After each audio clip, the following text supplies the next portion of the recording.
Fala moçada, tudo bem com vocês? Espero que sim, espero que estejam se cuidando, mas temos que dar sequência aí aos nossos estudos, correto? Pois bem, pessoal, nessa presente aula aqui, nós vamos começar a estudar um pouquinho sobre a Índia. Só que eu já adianto para vocês, tá, pessoal?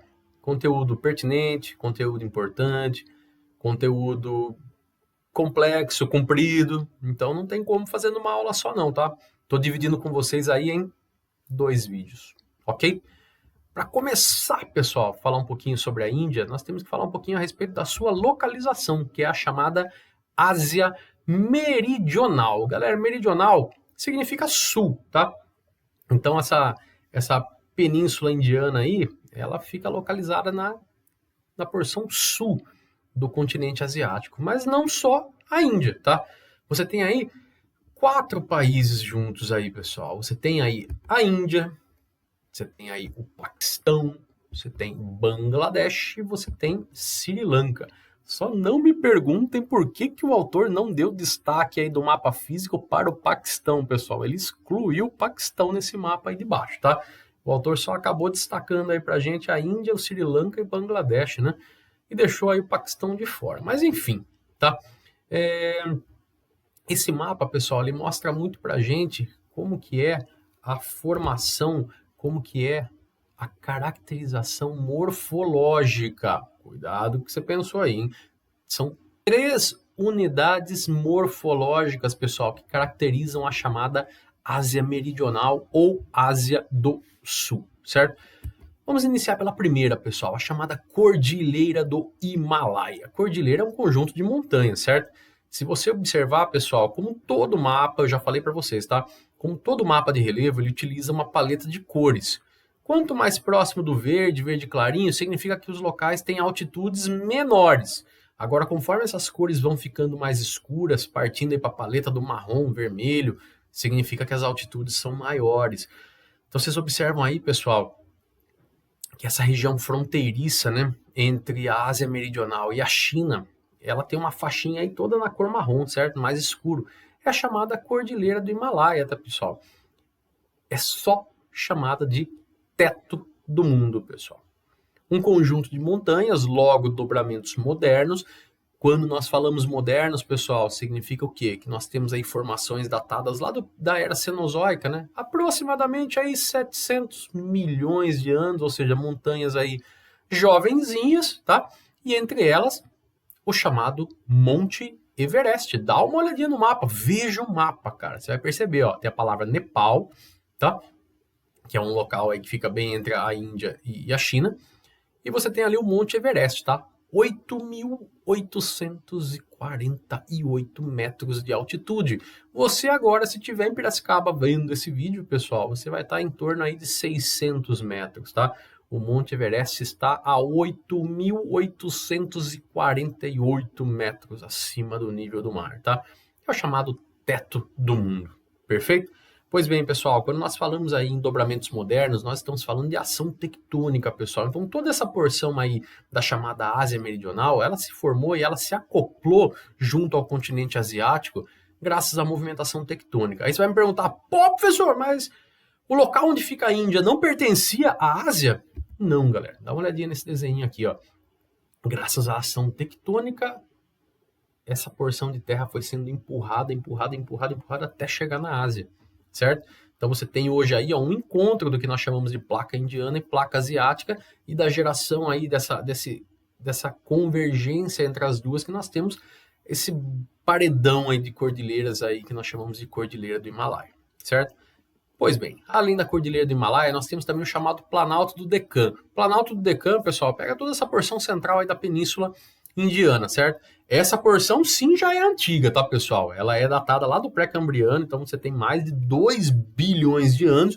Por quê? Porque primeiro ela se formou, depois ela foi empurrada graças à ação tectônica para surgir esse monte de montanha aí, certo?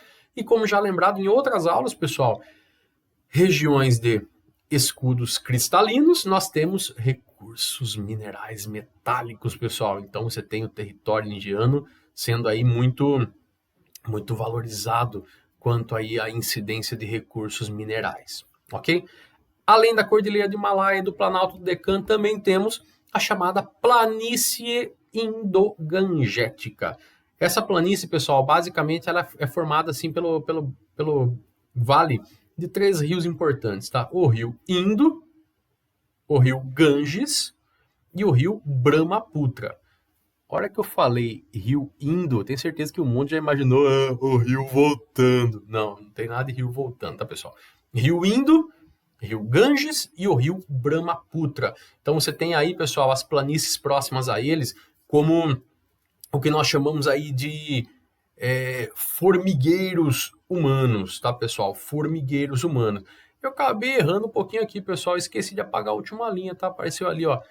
Recursos minerais metálicos. Não, pessoal, tá? Isso daí era do Planalto do Decame. Peço perdão para vocês, tá? Planície indogangética, pessoal, ela é muito populosa, tá? Mas isso daí também a gente vai ver depois aí, a gente vai falar um pouquinho a respeito, tá? Só é uma região de planície, por quê? Porque é uma área de deposição de sedimentos, pessoal. Todos esses rios partem ali da região da Cordilheira de Himalaia e vêm transportando com eles sedimentos, e esses sedimentos se depositam nas partes mais baixas, mais planas, logo recebe o nome aí de planície, certo? Pois bem, quanto aos aspectos físicos complementares, pessoal, essa região ela fica muito próxima à linha do Equador, como vocês podem ver pelos mapas da apostila, tá? Logo, você vai ter um predomínio aí de clima tropical. Se tem clima tropical, você vai ter vegetação ali que vai transitar entre floresta tropical nas áreas mais úmidas e as chamadas savanas nas áreas mais secas, tá? Lembrando, né, pessoal, que quando nós falamos em clima tropical, áreas secas são aquelas áreas que chove só metade do ano, tá? Na outra metade, em compensação, chove o que tem direito. Beleza? Tá. Pois é nessa região aqui, pessoal, que nós temos o chamado efeito das monções, tá? Mas o que são as chamadas monções? Nós estudamos isso já lá na primeira série, pessoal. Quando nós falamos em monções, nós estamos falando em ventos sazonais, ou seja, periódicos, né? Associados à alternância de estações secas e chuvosas. Ah, legal, professor, decorei, frasezinha curta, e hora de escrever na prova é fácil. Cara, eu não vou pedir para você, nenhum autor de prova de questão nenhuma vai pedir para você saber só essa frasezinha. Você tem que saber como é que funciona. Vamos relembrar? Olha o mapinha aqui, pessoal. Aqui nós temos as monções de inverno. Ah, professor, só decorar a direção das flechinhas. Cara, busca entender, é muito melhor do que apenas decorar, certo? Inverno, galera. Quem que vai se resfriar primeiro, o continente ou a água? Acertaram, que vai se resfriar primeiro será o continente, certo? Se o continente se resfria primeiro, vai se formar uma área de alta pressão em relação ao oceano, que vai ser uma baixa pressão, ok? Vocês já viram no passado que os ventos partem de A para B. Então você tem os ventos da área continental para a área oceânica. Logo, esses ventos são secos, certo? São ventos aí de inverno, né, pessoal? No verão, acontece o contrário, pessoal, tá? Os ventos são na direção contrária. Nossa, professor, mas como que acontece isso? Vamos pensar pelo mesmo princípio, galera. No verão, com calor, quem vai esquentar primeiro? Quem vai esquentar mais, o continente ou a água? Acertaram, pessoal. De novo, o continente. Só que se o continente ele fica mais quente do que a água, ele vai ser uma baixa pressão em comparação à água, que vai ser uma alta pressão. Vocês sabem que os ventos partem de A para B, certo? Então, os ventos serão ventos oceânicos, carregados de umidade, pessoal. Por isso que quando você bate o olho em um climograma de um clima tropical de monções, é essa coisa bizarra que vocês estão vendo ali, ó. Dá uma olhadinha ali, ó. Bizarro, pessoal.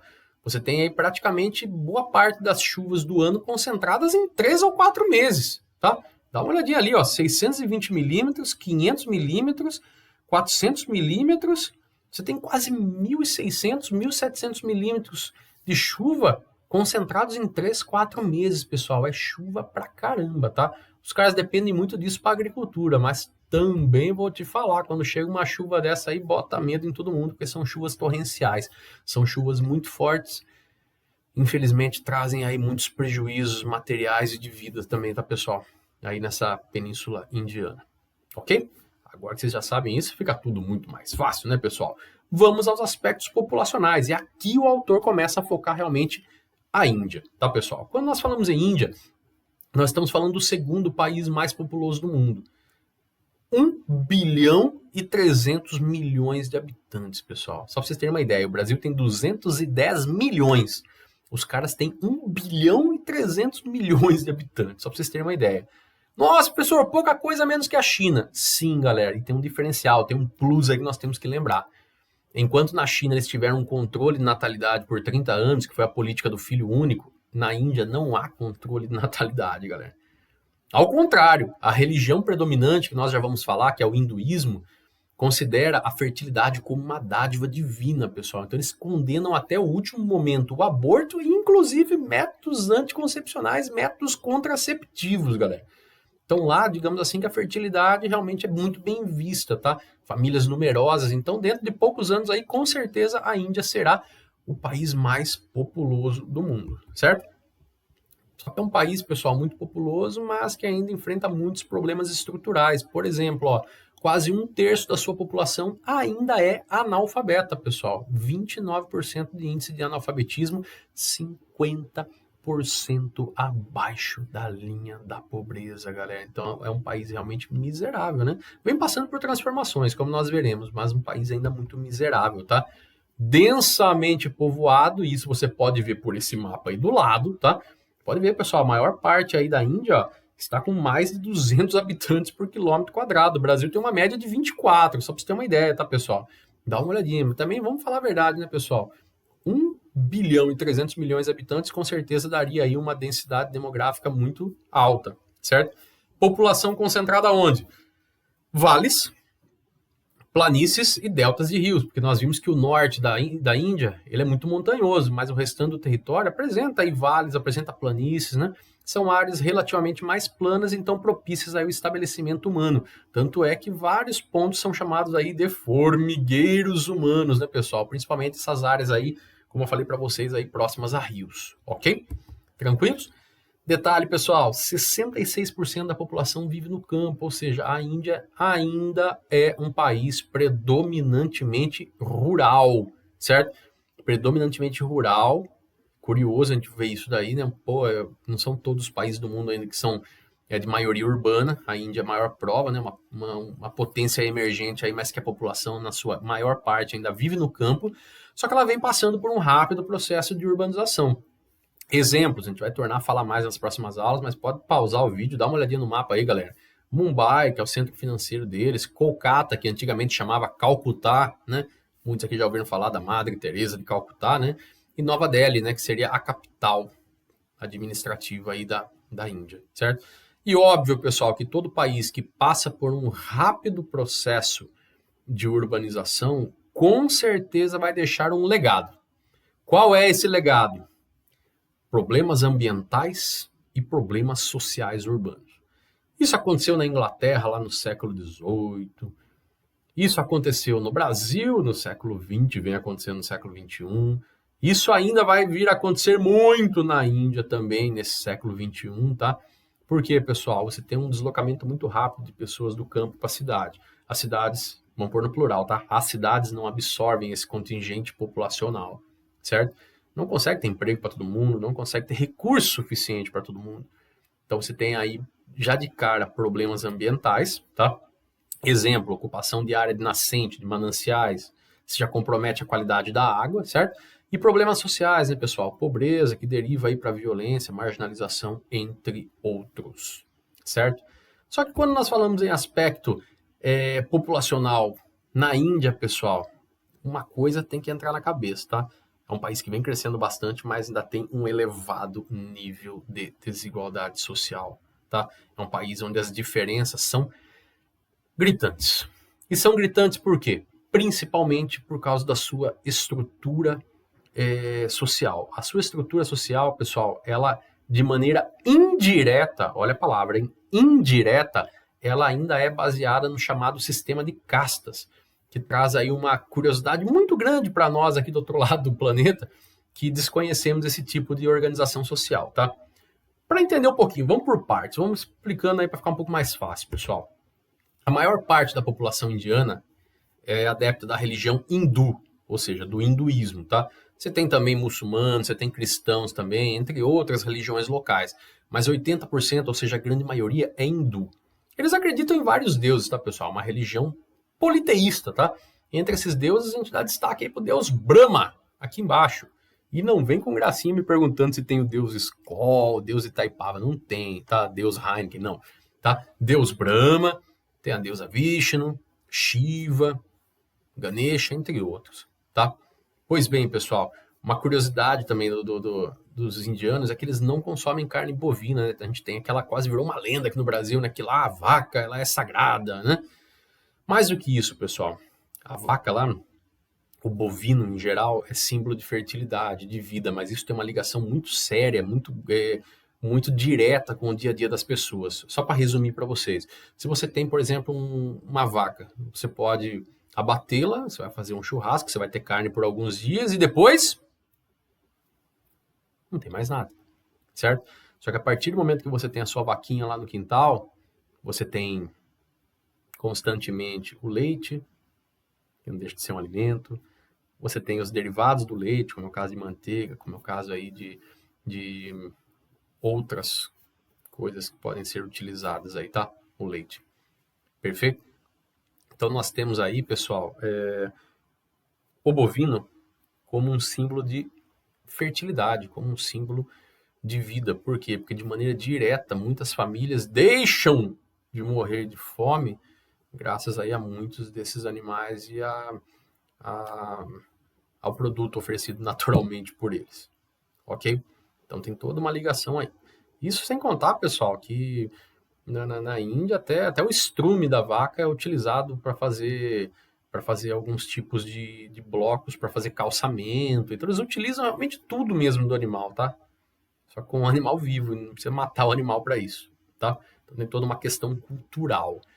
Dicas de passagem, pessoal, que o sistema de castas, ele também tem muito essa questão cultural enraizada, tá? O que seria o sistema de castas? É um instrumento de estratificação social. O que é isso? Você divide pessoas por categorias. Por exemplo, aqui no Brasil e em outros países do mundo, nós podemos dividir a população, digamos assim, em classes sociais. Classes sociais são de acordo com o rendimento, certo? De acordo com quanto a pessoa ganha.